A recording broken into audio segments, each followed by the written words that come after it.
মোৰ পাছফালে থকা এই ফটোখনলৈ এবাৰ আপোনালোকে মন কৰক।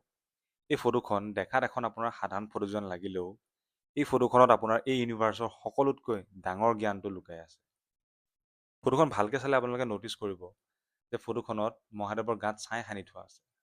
কিহৰ কাৰণে জানেনে? ছাইক আমাৰ সনাতন ধৰ্মত সকলোতকৈ পিয়ৰেষ্ট ফৰ্ম বুলি কোৱা হৈছে। কিহৰ কাৰণে? কাৰণ ছাইটো হৈছে ইনডেষ্ট্ৰাক্টিবল। ছাইক আপুনি আৰু ডেষ্ট্ৰয় কৰিব নোৱাৰে। এই পৃথিৱীৰ সকলোতকৈ ধুনীয়া বস্তু বা সকলোতকৈ বেয়া বস্তুটো, সকলোতকৈ ভাল মানুহজন বা সকলোতকৈ বেয়া মানুহজনক যদি আপুনি জ্বলাই দিয়ে, তেতিয়া যোনটো এণ্ড ৰিজাল্ট যোনটো থাকি যাব, সেইটো হৈছে আপোনাৰ ছাই, যোনটো সকলোতকৈ পিয়ৰেষ্ট বস্তু। কাৰণ তাক আৰু কনভাৰ্ট কৰিব নোৱাৰি, তাক আৰু ডেষ্ট্ৰয় কৰিব নোৱাৰি। চাওক, আমাৰ ইউনিভাৰ্চখন হৈছে মায়া, মানে ইলিউজন। মায়াৰ একচুৱেল মিনিংটো হৈছে আপোনাৰ ইলিউজন।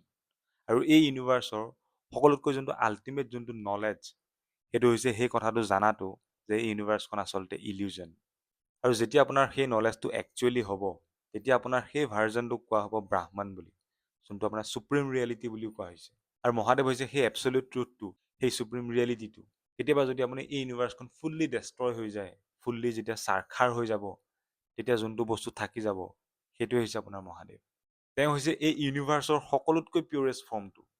সেইটো কাৰণে তেওঁক নাথিংনেছ বুলিও কোৱা হয়। যদি ইউনিভাৰ্চখনত একো নাথাকে, তেতিয়াও যোনটো বস্তু থাকিব, সেইটো হৈছে আপোনাৰ মহাদেৱ।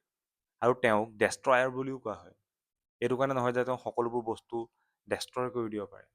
সেইটো কাৰণে যেতিয়া এই মায়াৰ দুনিয়াখনক জ্ঞানৰ জুইকুৰাই কমপ্লিটলি ডেষ্ট্ৰয় কৰি দিব, তেতিয়া যোনটো এণ্ড ৰিজাল্ট যোনটো থাকি যাব, তেতিয়া যোনটো ছাই থাকি যাব, সেইটো হৈছে সকলোতকৈ পিয়ৰেষ্ট ফৰ্ম। আৰু সেইটোৱে হৈছে আপোনাৰ মহাদেৱৰ একচুৱেল ফৰ্ম। তেতিয়া আপুনি একচুৱেল মহাদেৱৰ লগত ইন্ট্ৰডিউচ হ'ব। আৰু সেইটো বস্তুৱে মহাদেৱৰ সেই গাত সানি থোৱা ছাইখিনি আমাক শিকাবলৈ চেষ্টা কৰে।